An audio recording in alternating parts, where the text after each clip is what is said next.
Hello, listening friends. नमस्कार श्रोता मित्रों, If you are joining this broadcast for the first time, यदि आप इस प्रसारण में पहली बार सम्मिलित हो रहे हैं, we have just begun a series of messages from 2 Peter. तो हमने पत्रस की दूसरी पत्री में से ये संदेश श्रृंखला अभी प्रारंभ ही की है। And we looked at the 7-story building that is the Christian life. और हमने 7 मंजिला इमारत पर गौर किया था जो कि मसीही जीवन है। We found that faith is the foundation. हमने पाया कि विश्वास नींव है।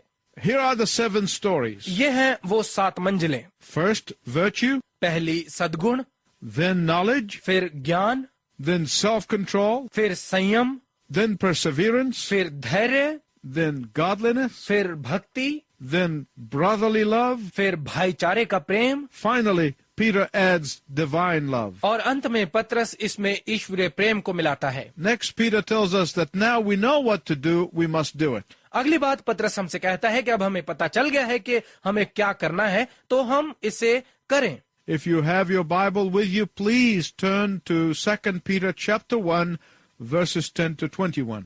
यदि आपकी बाइबल आपके पास है तो कृपया दूसरा पत्रस 1 अध्याय के 10 से 21 पदों पर खोलिए। Let us read it together. आइए मिलकर इसे पढ़ें।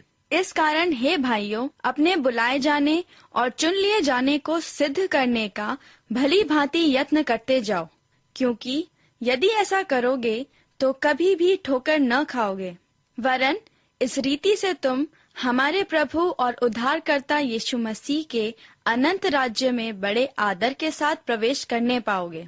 इसलिए यद्यपि तुम ये बातें जानते हो और जो सत्य वचन तुम्हें मिला है उसमें बने रहते हो, तो भी मैं तुम्हें इन बातों की सुधि दिलाने को सर्वदा तैयार रहूंगा। और मैं यह अपने लिए उचित समझता हूँ कि जब तक मैं इस डेरे में हूँ तब तक तुम्हें सुधि दिला दिला कर उभारता रहूं, क्योंकि यह जानता हूँ कि मसीह के वचन के अनुसार मेरे डेरे के गिराए जाने का समय शीघ्र आने वाला है। इसलिए मैं ऐसा यत्न करूंगा कि मेरे कूच करने के बाद तुम इन सब बातों को सर्वदा स्मरण कर सको, क्योंकि जब हमने तुम्हें अपने प्रभु यीशु मसीह की सामर्थ का और आगमन का समाचार दिया था, अपने प्रभु यीशु मसीह की सामर्थ का और आगमन का समाचार दिया था, तो वह चतुराई से गढ़ी हुई कहानियों का अनुकरण नहीं किया था, वरन हमने आप ही उसके प्रताप को देखा था कि उसने परमेश्वर पिता से आदर और महिमा पाई, जब उस प्रतापमय महिमा में से यह वाणी आई कि यह मेरा प्रिय पुत्र है, जिससे मैं प्रसन्न हूँ। और जब हम उसके साथ पवित्र पहाड़ पर थे तो स्वर्ग से यही वाणी आते सुना, और हमारे पास जो भविष्यद्वक्ताओं का वचन है वह इस घटना से दृढ़ ठहरा।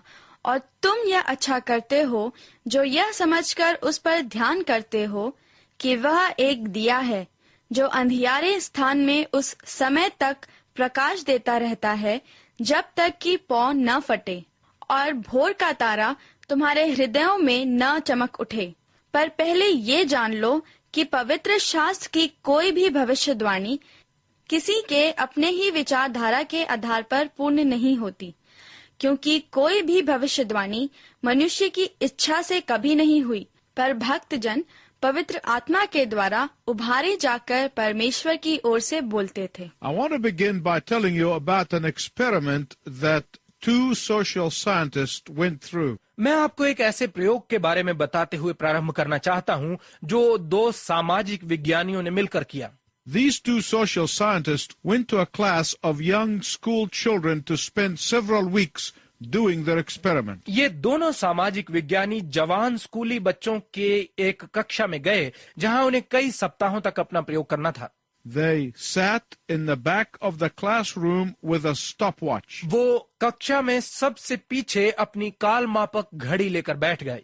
They were carefully observing the behavior of both the children and the teacher. वो बहुत सावधानी के साथ बच्चों और शिक्षक दोनों के व्यवहार पर गौर कर रहे थे। Every 10 seconds they recorded in their notepads how many times the children got up out of their seats. Her 10 second के बाद वो अपनी नोटबुक में लिख रहे थे कि बच्चे कितनी बार अपनी सीट से उठे। On the average, the children were standing 360 times in every 20-minute period. औसतन बच्चे हर 20 मिनट के समय में 360 बार खड़े होते। During this time, the teacher yelled, "Sit down," 7 times in every 20-minute period. इस 20 मिनट के समय के दौरान शिक्षक 7 बार चिल्लाता, बैठ जाओ। The social scientist suggested that the teacher would increase the number of times that she would yell, "Sit down." सामाजिक विज्ञानियों ने सलाह दी कि शिक्षक को बैठ जाओ ज्यादा बार चिल्लाना चाहिए। So, according to the observers, the next few days produced the following result. तो निरीक्षकों के अनुसार अगले कुछ दिनों में यह परिणाम सामने आए। The teacher yelled, "Sit down," an average of 27.5 times in 20-minute period. शिक्षक 20 मिनट के समय में औसतन 27.5 बार बैठ जाओ चिल्लाने लगा। Did that change the behavior of the children? इससे बच्चों के व्यवहार में बदलाव आया? Indeed it did, but not the way you might expect. बिल्कुल आया, लेकिन वैसे नहीं जैसे शायद आप आशा करें। The children were out of their seats 540 times for each period of 20 minutes. बच्चे हर 20 मिनट के समय में 540 बार अपनी सीट से उठने लगे। That was an increase of about 50%. ये करीबन 50% की वृद्धि थी। Why am I telling you this story? मैं आपको ये कहानी क्यों बता रहा हूँ? Because the children responded more to positive remark than negative ones. क्योंकि बच्चों ने नकारात्मक टिप्पणियों के बजाय सकारात्मक टिप्पणियों पर अधिक प्रतिक्रिया की। We all respond to people who affirm and encourage us and build us up. हम सभी उन लोगों को प्रत्युत्तर देते हैं जो हमें दृढ़ और प्रोत्साहित करते हैं और हमारी उसारी करते हैं। And this is exactly what the Apostle Peter is doing in his epistle. और बिल्कुल यही पतरस अपनी पत्री में कर रहा है। He is speaking to spiritually young believers who are in danger of being misled by false teachers. वो उन आत्मिक रूप से जवान विश्वासियों से बात कर रहा है जिन्हें झूठे शिक्षकों के द्वारा बहकाए जाने का खतरा है। So he was not yelling at them, but rather leading them positively. तो वो उन पर चिल्ला नहीं रहा है, परंतु सकारात्मक तरीके से उनकी अगुवाई कर रहा है। First, he told them about the 7-story structure. पहले उसने उन्हें 7 मंजिला इमारत के विषय में बताया। Then in verse 10, he tells them that the way to prove to the world that you have responded to the call of God in your life is to see to it that you are doing these things. फिर 10 पद में वो उन्हें बताता है कि संसार के सामने ये साबित करने का तरीका कि तुमने अपने जीवन में परमेश्वर की बुलाहट का प्रत्युत्तर दिया है, ये है कि आप ये काम कर रहे हैं। And here he says to them, now that you know the right thing to do it. और यहाँ वो उनसे कहता है, अब तुम्हें पता है कि सही कार्य क्या है, तो इसे करो। Doing the right thing will keep you from grief. सही कार्य करना तुम्हें गम से दूर रखेगा। Doing the right thing will keep you from slipping back into the old nature. सही कार्य करना तुम्हें पुराने स्वभाव में वापस फिसलने से बचाएगा। In verse 11, Peter said, 11 पद में पतरस कहता है, your reward in heaven is going to be dependent on the degree of your conformity to Christ. स्वर्ग में तुम्हारा प्रतिफल मसीह के साथ तुम्हारी समरूपता के स्तर पर निर्भर करेगा। My listening friends, listen very carefully. मेरे श्रोता मित्रों, ध्यानपूर्वक सुनिए। All the born again believers will get to heaven. नया जन्म पाए हुए सभी विश्वासी स्वर्ग जाएंगे। Why? क्यों? Because you do not get to heaven on the basis of your work. क्योंकि आप अपने कामों के आधार पर स्वर्ग नहीं जाते। You get to heaven because Christ redeemed you on the cross. आप स्वर्ग जाते हैं क्योंकि मसीह ने क्रूस पर आपको छुटकारा दिया है। But once you get to heaven, there are going to be different rewards. परंतु एक बार आपके स्वर्ग पहुंचने पर वहां अलग अलग इनाम होंगे। And Peter is saying that your reward is going to depend on your willingness to reside in this 7-story building. और पतरस कह रहा है कि तुम्हारा इनाम इस 7 मंजिला इमारत में तुम्हारे रहने की इच्छा पर निर्भर करेगा। In verse 12, instead of yelling, sit down at the believers, 12 पद में विश्वासियों पर बैठ जाओ चिल्लाने की बजाय Peter is saying that you have everything you need to help you live a victorious life. पतरस कह रहा है कि एक विजयी जीवन जीने में सहायता के लिए जो कुछ तुम्हें चाहिए सब तुम्हारे पास है। But Peter also is saying to the new believers परंतु नए विश्वासियों से पतरस ये भी कह रहा है that it is my call in life to constantly remind you to be ready. कि ये मेरे जीवन की बुलाहट है कि मैं लगातार तुम्हें तैयार रहने का स्मरण दिलाता रहूं, that I am going to be on call all the time to remind you, कि मैं लगातार तुम्हें याद दिलाने के लिए उपलब्ध रहूंगा, that I am dedicating my life to remind you of these truths. कि मैं तुम्हें ये सच्चाइयां स्मरण दिलाते रहने के लिए अपना जीवन समर्पित कर रहा हूं। When he was on earth, Peter could remind them in person and by letter. जब पतरस धरती पर था तो वो उन्हें खुद या पत्र के द्वारा स्मरण दिला सकता था।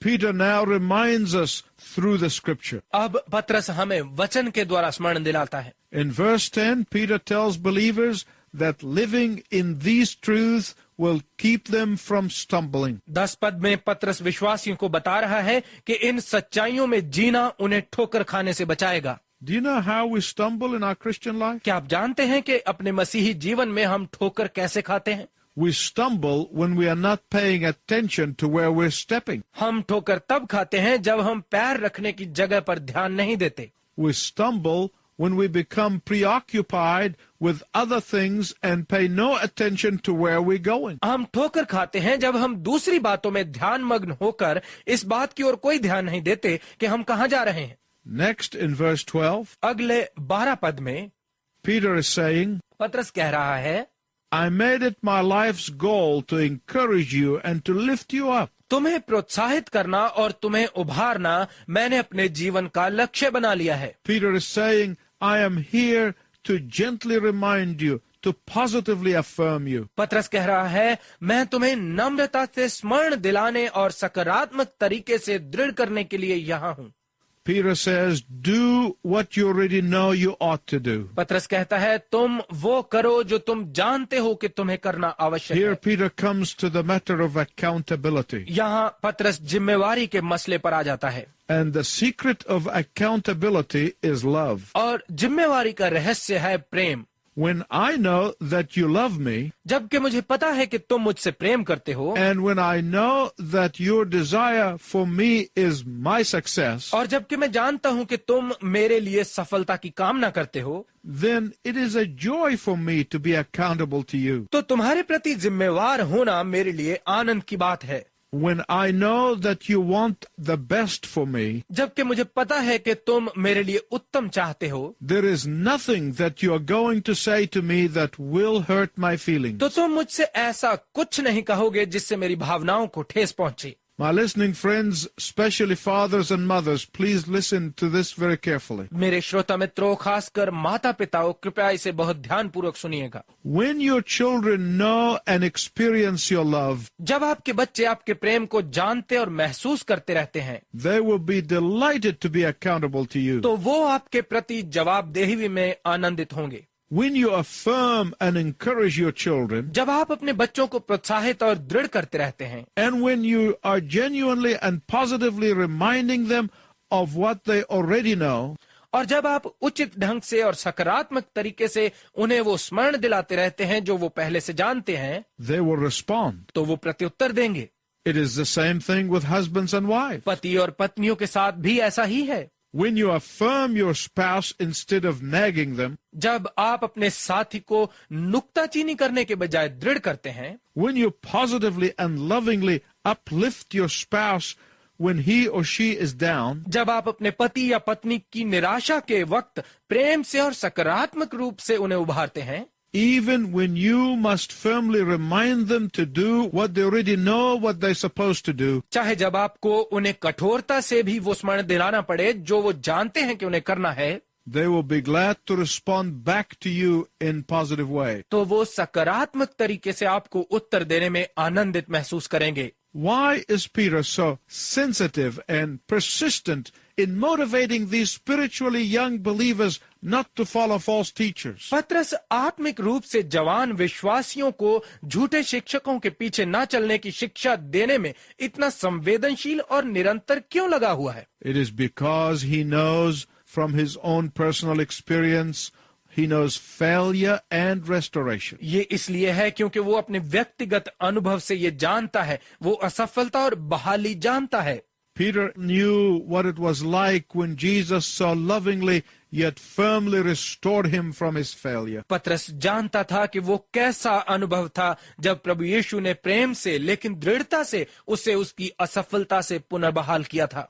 Can you imagine what went on in Peter's mind after he denied the Lord with profanity? क्या आप कल्पना कर सकते हैं कि प्रभु का अनादर पूर्ण तरीके से इनकार करने के बाद पतरस पर क्या गुजरी होगी? The Bible says, बाइबल कहती है, and Jesus turned and looked at Peter. और यीशु ने मुड़कर पतरस की तरफ देखा।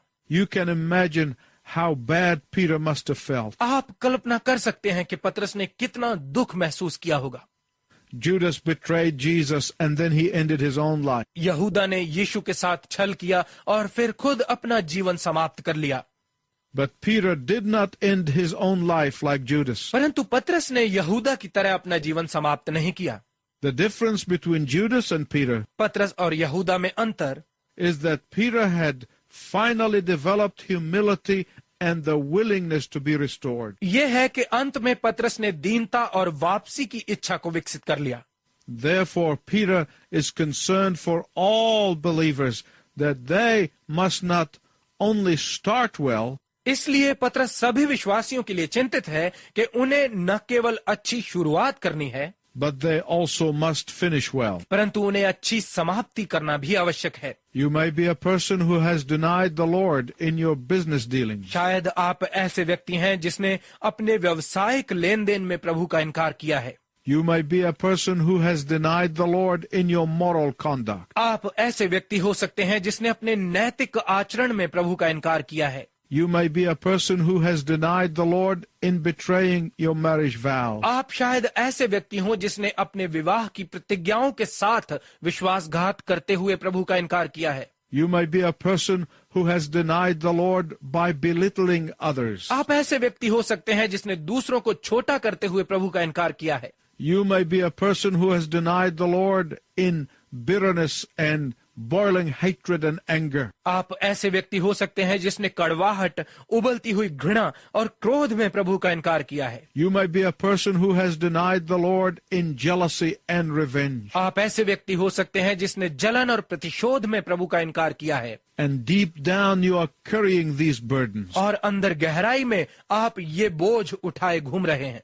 And your pride is stopping you from brokenness. और आपका घमंड आपको झुकने से रोक रहा है।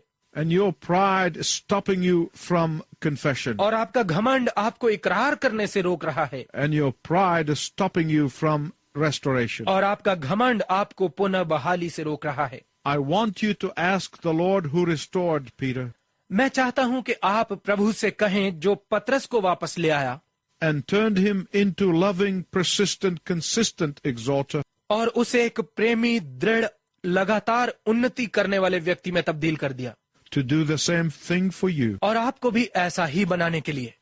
Pray with me as we pray to the Lord to restore you today. मेरे साथ प्रार्थना कीजिए जब हम प्रभु से प्रार्थना करते हैं कि वो आज ही आपको पुनः बहाल कर दे। Lord Jesus Christ, Prabhu Yeshu Masih, I confess my betrayal of you. मैं आपके साथ किया अपना विश्वासघात स्वीकार करता हूँ। I confess my anger and my bitterness and my hatred. मैं अपने क्रोध, कड़वाहट और घृणा को स्वीकार करता हूँ। I confess my lack of faithfulness. मैं विश्वास योग्यता की अपनी कमी को स्वीकार करता हूँ।